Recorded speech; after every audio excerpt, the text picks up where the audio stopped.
आपने कहा अभी तो तुमने अपने भाई का गोश्त खाया है, फिर मरे हुए गधे का गोश्त खाने में क्या मुजायका है, क्या हर्ज है, खा लो। कहा अल्लाह के नबी हमने तो कोई गोश्त नहीं खाया। आपने कहा तुमने तो अपने मरे हुए भाई का गोश्त खाया है, तुमने माइज़ इब्न मालिक अस्लमी की गीबत की है। तुमने कहा ना क्या जरूरत थी उसको बताने की, देखो अल्लाह के रसूल ने सजा दे दी और मारा गया। तुमने तो कहा कुत्ते की करीब इस सिलसिले को रोकते हुए कहता है या अय्युहल्लज़ीना आमनुज्तनिबू कसीरम मिनज़्ज़न इन्न बाज़-ज़न्नि इस्म। ईमानो वालो ज्यादा बदगुमानी से बचो, बुरे गुमान से बचो। बाज बदगुमानियां इंसान को गुनाहगार बना देती हैं। वला तजस्ससू, और तुम एक दूसरे की जासूसी न किया करो, एक दूसरे की जासूसी न किया करो। ना बदगुमानी अच्छी है ना जासूसी अच्छी है। बदगुमानी पर मैं बता चुका हूं आपको, जासूसी पर यह बताया। एक बार इमाम औज़ाई रहमतुल्लाह अलैह का नाम आपने सुना होगा, बहुत मशहूर बुजुर्ग गुजरे हैं इमाम औज़ाई रहमतुल्लाह अलैह। उनसे उनके बीवी से गांव की उन्हीं के इलाके की कोई औरत मिलने आई तो दरवाजा खटखटाया। इमाम औज़ाई रहमतुल्लाह अलैह अपने घर में कुरान की तिलावत कर रहे थे। फजर के बाद, सूरज निकलने के बाद अपने घर में कुरान की तिलावत कर रहे थे। इमाम औज़ाई रहमतुल्लाह अलैह ने दरवाजा खोला तो देखा सामने एक औरत खड़ी है। उस औरत ने कहा अस्सलामु अलैकुम। इमाम औज़ाई ने कहा वालेकुम अस्सलाम। उस औरत ने कहा मुझे आपकी बीवी से बात करनी है। इमाम औज़ाई ने अंदर आने की इजाजत दी और कमरे से अपनी बीवी को निकाला और कहा यह औरत तुमसे मिलने आई है, तुम उसी चटाई पर बैठ जाओ जिस पर बैठकर मैं कुरान पढ़ रहा था और मैं अंदर चला जाता हूं। इमाम औज़ाई अंदर चले गए। इमाम औज़ाई की बीवी ने उसको उस चटाई पर बिठा लिया जिस चटाई पर बैठकर वो कुरान पढ़ रहे थे। जैसे ही उस चटाई पर वो औरत बैठी जो बाहर से आई थी गांव से, जैसी बैठी वो भीग गई। उस पे कुछ पानी पड़ा हुआ था तो वो उसका पीछे जैसी बैठी वो पीछे से भीग गई। जैसी वो भीगी तो वो उठी और कहने लगी ये क्या। उसकी नजर पड़ी तो इमाम औज़ाई का छोटा सा बच्चा बिल्कुल नंगा था, कपड़ा उतारा हुआ था और उसकी चड्डी भी गीली थी। तो उन्होंने कहा ले साहब मुझे तुमने इस चटाई पर बिठा दिया। इमाम औज़ाई की बीवी से बोली तुमने मुझे इस चटाई पर बिठा दिया, ये चटाई जिस पर आपके बच्चे ने पेशाब किया इसने तो मेरे कपड़े को खराब कर दिया, मेरे कपड़े को गंदा कर दिया। अब जाओ कपड़ा भी धुलो और नहाओ धुलो। तो मेरे प्यारे साथियों, ठीक है अल्लाह ताला आपको जज़ाए खैर दे। तो मेरे भाइयों अब अंदाजा लगाइएगा आप। इमाम औज़ाई रहमतुल्लाह अलैह की बीवी ने कहा मेरी बहन जिस चटाई पर तुम बैठी हो वो पेशाब नहीं है,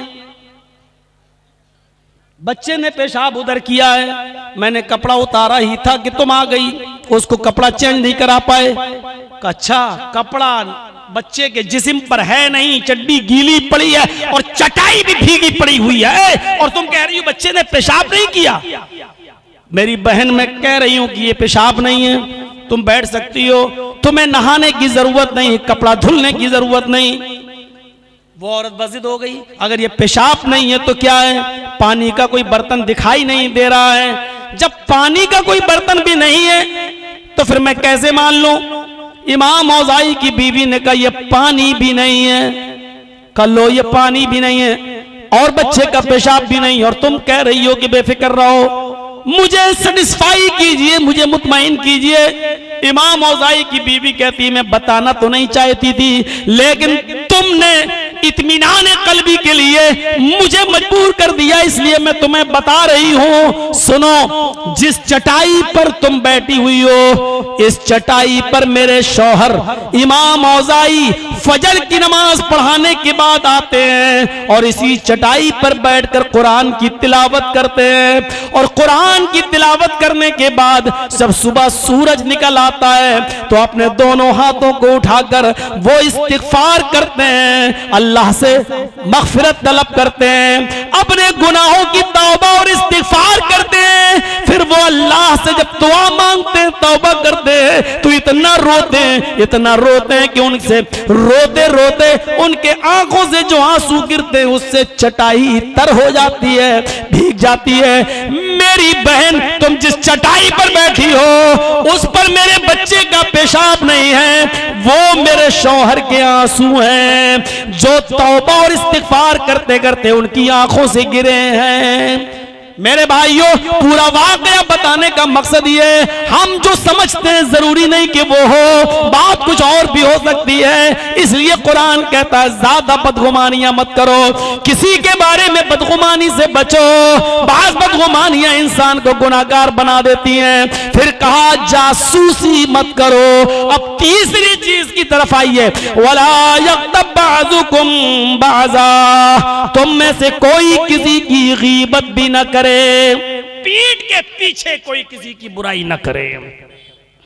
पीठ के पीछे फला ऐसा था, फला ऐसा था, पीठ के पीछे कोई किसी की गीबत न करे। आगे एक मिसाल दी, अयुहिब्बु अहदुकुम अन याकुला लहमा अखीहि मैतन, क्या तुम में से कोई ये पसंद करता है कि वो अपने मुर्दा भाई का गोश्त नोच नोच के खाए? क्या तुम में से कोई ऐसा है जो अपने सगे भाई का उसके मरने के बाद उसका गोश्त नोचे और नोच नोच के अपने भाई का गोश्त खाए? कोई पसंद करेगा? जब तुम इसको ना पसंद करते हो, अपने मुर्दा भाई का गोश्त नोच नोच के खाने में जब तुम पसंद नहीं करते हो, तो मेरे प्यारे साथियों फिर ये कैसे पसंद करते हो कि किसी के पीठ के पीछे तुम गीबत करो? माइज इब्ने मालिक अस्लमी ने अपने जुर्म को कबूल कर लिया। अल्लाह के नबी ने उनको पत्थरों से मार मार के संसार करने का हुक्म दे दिया, वो संसार कर दिए गए। अल्लाह के नबी कहीं से गुजर रहे थे, कुछ लोगों को देखा बैठे हैं सड़क पर, जैसे आप लोग चाय की होटलों पर बैठे रहते हैं, वो सड़क पर बैठे हैं और गुफ्तगू कर रहे हैं। माइज इब्ने मालिक अस्लमी को क्या जरूरत थी? अरे अल्लाह ने जब उनका ऐब छिपा लिया था, जब उनके जुर्म पर पर्दा पड़ा हुआ था, किसी को मालूम नहीं था, तो माइज इब्ने मालिक अस्लमी को क्या जरूरत थी बताने की? देखो कैसे कुत्ते की मौत मारा गया, उसको पत्थरों से मार मार के संसार कर दिया गया। देखो माइज इब्ने मालिक कैसा मारा गया। अल्लाह के नबी उस वक्त कुछ नहीं बोले, आगे बढ़ गए। आप आगे बढ़े तो क्या देखते हैं, एक मरा हुआ गधा पड़ा हुआ है। आपने कहा माइज इब्ने मालिक उनको बुलाओ जो सड़क पर रोड पर बैठकर बातें कर रहे थे, उनको बुलाया गया। वो आए, जी अल्लाह के नबी आपने बुलाया? कहा जी। किस लिए? कहा आपकी दावत है। कहा आपके यहाँ मेरी दावत? ज़हे किस्मत, ठीक है हम तैयार हैं। कहा तैयार हैं तो खाओ, ये मरा हुआ गधा पड़ा हुआ इसका गोश्त खाओ। चौंक गए, मैं समझा नहीं। अल्लाह के नबी ये क्या? ये तो जिंदा गधा भी हराम है और ये तो मुर्दा है। आपने तो जिंदा गधा भी हराम करार दिया और ये तो मरा पड़ा है। आपने कहा अभी तो तुमने अपने भाई का गोश्त खाया है, फिर मरे हुए गधे का गोश्त खाने में क्या मुजायका है? क्या हर्ज है, खा लो। कहा अल्लाह के नबी हमने तो कोई गोश्त नहीं खाया। आपने कहा तुमने तो अपने मरे हुए भाई का गोश्त खाया है, तुमने माइज इब्ने मालिक अस्लमी की गीबत की है। तुमने कहा ना, क्या जरूरत थी उसको बताने की? देखो अल्लाह के रसूल ने सजा दे दी और मारा गया। तुमने तो कहा कुत्ते की मौत मारा गया। देखो कहा ना, सर नीचे हो गया। मेरे भाइयों को और करो, मरे हुए भाई के गोश्त खाने के बराबर है हम पीठ के पीछे किसी की बुराई करें। अगर उसके अंदर वो ऐब है और पीठ के पीछे बता रहे हैं, इसी को गीबत कहते हैं। और अगर वो ऐब है ही नहीं, मान लो कोई शराब पीता ही नहीं है और हम कह रहे हैं वो शराब पीता है। मसलन किसी लड़के का रिश्ता किसी लड़की के साथ लगा है और लड़की वाले पूछ रहे हैं लड़का कैसा है, अब हम अपनी दुश्मनी निभा रहे हैं। वो शराब नहीं पीता है, लेकिन मैं कहूं तो शराबी है, हट वो तो अरे कई लड़कियों से उसका ताल्लुक है और वो शराबी नहीं है, तो ये हम बहतान लगा रहे हैं, इल्जाम लगा रहे हैं उसके ऊपर। ये बहतान लगा रहे हैं, किसी को शराब पीते हुए देखे और हम उसका चर्चा करें कि फला शराबी है। देखो वो फला, अरे वो अकरम, हाँ वो शराबी है। अरे वो असलम, वो हाँ वो शराबी। हम इसका नाम ले लेकर रुस्वा करें, तो ये पीठ के पीछे अगर हम उसका नाम लेकर उसको बुराई कर रहे हैं तो ये गीबत है। और अगर उसके अंदर ये बुराई नहीं है तो ये उसके ऊपर इल्जाम है। इल्जाम मेरे भाइयों बहुत सख्त सजा है इल्जाम की, इल्जाम लगाने की। आप किसी के ऊपर बिला तहकीक के इल्जाम नहीं लगा सकते हैं। तहकीक कर लिया करिए आप। मेरे भाइयों, कुरान करीम को पढ़िए। कुरान कहता वला यक्तब बाज़ुकुम बाज़ा, तुम में से कोई किसी की गीबत न करे। हजरत आयशा सिद्दीका ने सिर्फ इतना कह दिया था, अल्लाह के रसूल वो सौदा, उनके बारे में आप बात कर रहे हैं, अरे वो नटनी, ऐसे देखिए पीठ के पीछे इतना कहा था।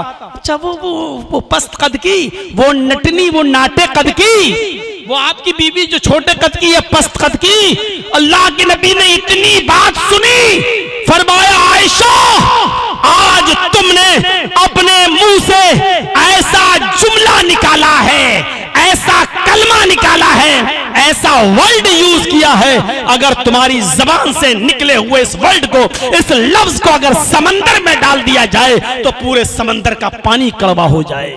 इतनी सी बात हम क्या क्या नहीं कह देते हैं पीठ के पीछे, और किसकी पीठ के पीछे हम बुराई नहीं कर देते हैं। मेरे भाइयों, हम अपने मुआशरे पर नजर डालें। जिस चीज से रोका है इस मुआशरे की इस्लाह के लिए, आज वही बुराइयां हमारे समाज और हमारे मुआशरे के अंदर सबसे ज्यादा पाई जा रही हैं।